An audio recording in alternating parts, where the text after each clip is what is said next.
How to make Wix website mobile friendly. So go to the Wix website, then go create your own website. Make sure that all of the elements that you want to be in your website is within the border. Afterwards, just hit save on the top right.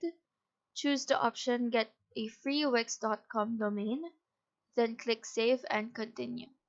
What you'd want to do after that is on the top left part, there's a mobile icon labeled switch to mobile. Just hit this and it will show how the website will look like in a mobile view. Your screen will be split. On the right is the mobile view, and on the left will be the options to edit your site in the mobile version. Click on the button Let's Go. It will give you options step by step for your mobile website format.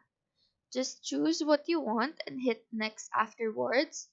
It will allow you to design your mobile menu, header, position of quick actions, and an option to add a back to top button. In here, you can just finalize things that you want to change, then just hit save. So that is how to make Wix website mobile friendly. Do let us know if this video helped you out, and if you have any questions, feel free to drop them down below. Thank you for watching and have a nice day.